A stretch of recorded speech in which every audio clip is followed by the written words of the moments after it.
Веќе 25 години се трудите да ја афирмирате жената во бизнисот, незините успеси, незината моќ за организација и за управување.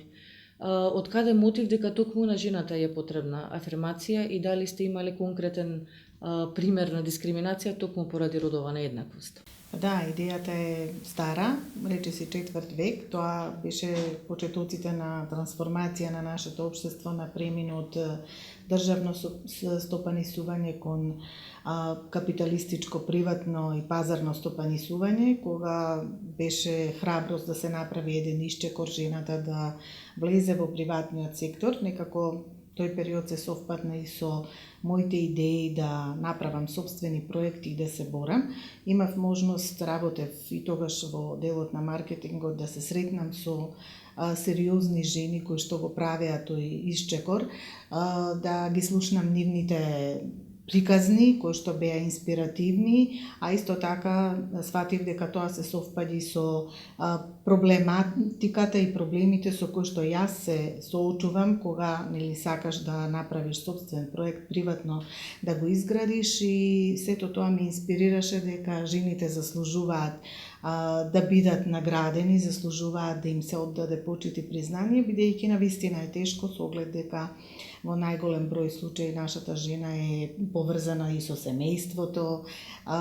Сепак ние влечеме некои патриархални корени на воспитување и на развој, и не беше така едноставно да стекнат сите оние кои што се околу нас и во нашето непосредно обкружување и во бизнис заедницата верба дека жената знае и може и дека ќе обстои, да ги почитува тие принципи во бизнисот кои што се општи. Меѓутоа се покажа, времето покажа и проектот покажа дека навистина женското менаџерство, жената во бизнисот со право е вреднувана и дека таа напредува.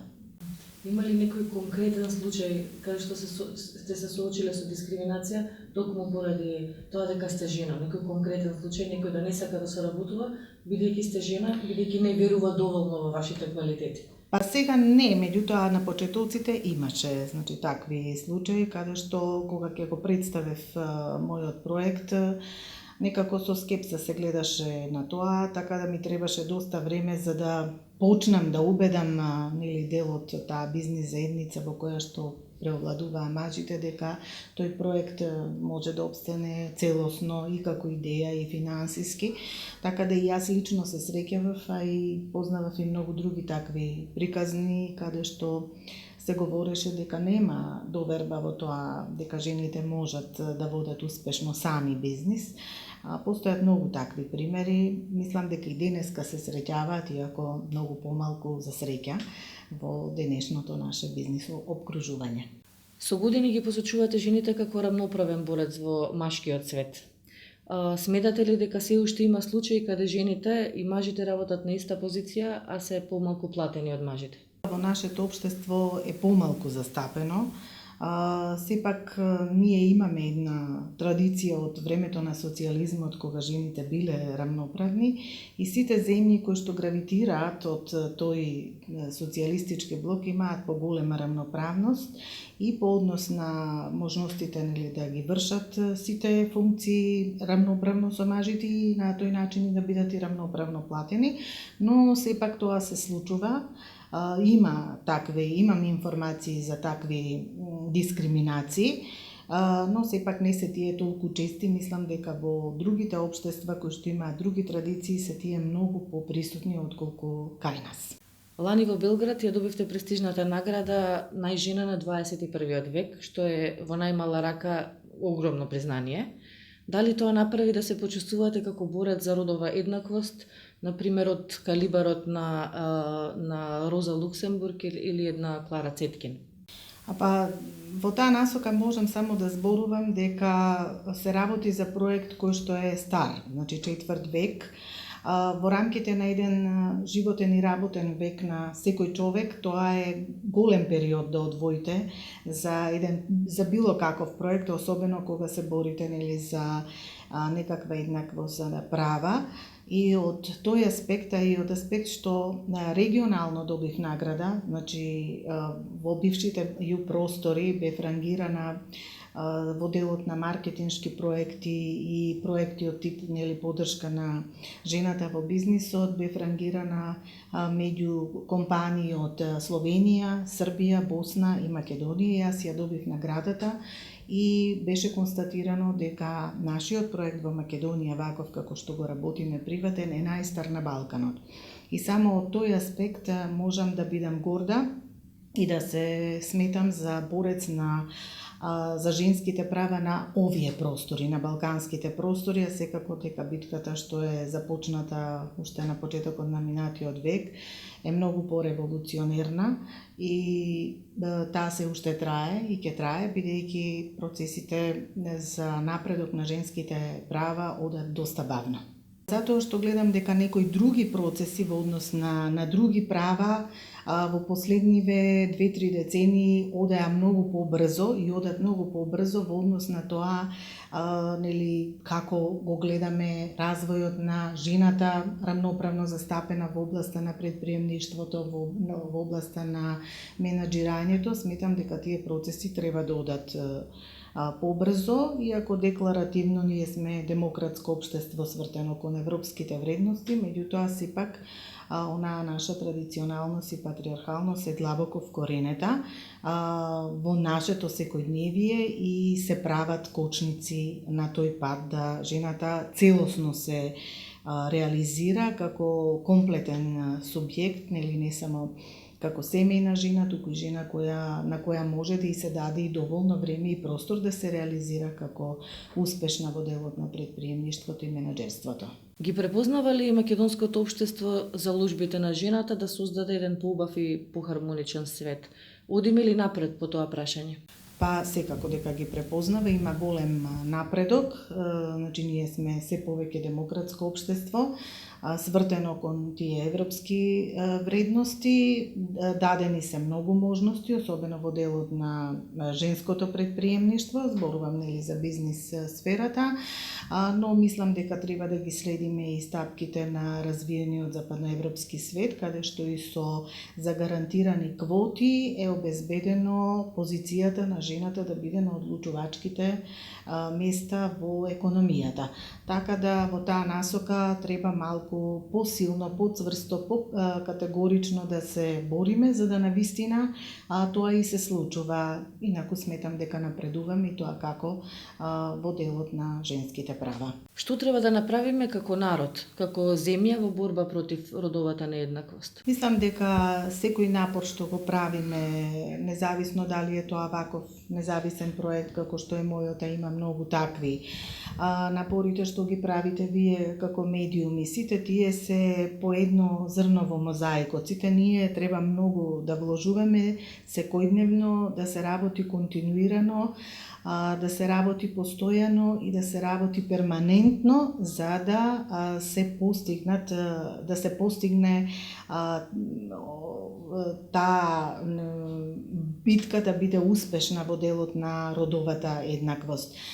Сметам дека треба да ги следиме сите европски заложби, се она што ни го даваат како примери, како урнек да го приспособиме за нашето општество и дека само на таков начин, кога целата заедница на сите полиња, не само во делот на бизнисот, на предприемништвото и менаџерството, него воопшто и во делот на социјалните права, и на заштитата на жената како социјален субјект кога е оставена сама на себе, може да ни овозможи да имаме родова еднаквост, бидејќи можеби проблематиката не е толку голема во делот на економијата, во делот на приватниот бизнис, колку што е голема во однос на тоа каде е жената кога ќе се најде без средства. Мислам дека тогаш доаѓа до израз таа нееднаквост, родова нееднаквост во многу поизразена форма и тоа е нешто што треба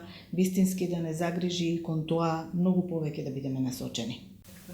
Каде е мажот во сета таа борба за родова нееднаквост? Па мажите мора да учествуваат, бидејќи ние колку и да се поддржуваме, колку и да правиме напори и проекти. Еве јас во рамките на таа манифестација која што трае долги години направив и Марили бизнис клуб, ги обединив жените да можат заедно да соработуваат, да си разменуваат искуства, меѓутоа да прават и проекти кои што се хуманитарни, кои што се импакт во општеството, но ако сето тоа не биде прифатено и од страна на мажите во општеството и оние кои што се нели на одлучувачки позиции, битката ќе биде тешка и долготрајна и повторно ќе биде многу спора. Значи сите треба да работиме на таа свесност, иако жените се поддржуваат, јас го имам тој впечаток, значи веќе и на едно балканско ниво и тоа ми е многу драго, но велам сите треба заеднички да дадеме допринос кон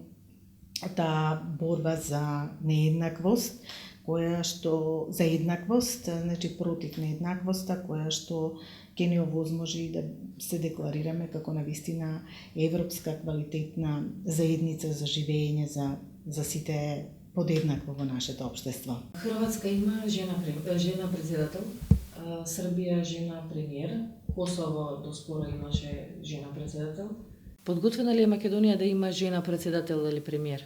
Како дека е подготвена, јас сум уверена дека имаме многу квалитетни жени кои што можат да бидат и на премиерска и на председателска позиција.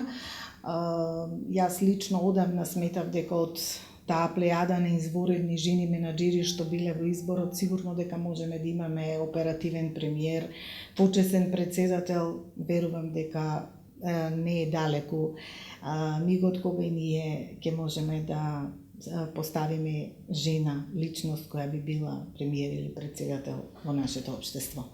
Што би порачале на македонската жена? На македонската жена би препорачала да биде истрајна, упорна, амбициозна во своите намери, да биде и семејна, да верува дека богатството на љубовта и на семејството може да се сподели еднакво успешно и во бизнис приказната, иако е тоа можеби напорен пат, меѓутоа тој е пат кој што многу ја облагородува жената. Јас познавам многу такви жени и сметам дека тоа е вистинскиот пример за секоја жена на овие простори, бидејќи целината е кога има се. Постојат ли стереотипи се уште во нашето општество дека жената треба да седи дома и да го чува семејството? Да, постојат такви стереотипи, колку и да мислиме дека сме отидени напред, нели, од аспект на тоа, јас како што ги правам проектите, секогаш одново и одново се изненадувам кога во некои средини ќе го слушнам, нели, тоа. Може би по старата генерација повеќе тоа го практикувала, меѓутоа сега се случува да и меѓу младите длабоко е тоа вкоренето, иако не го прикажуваат, нели, првично, сепак длабоко во нив постојат тие традиционални норми кои што ние мислиме дека сме ги искорениле, но не се уште докрај, но сепак нашето општество оди многу брзо напред по однос на женските права.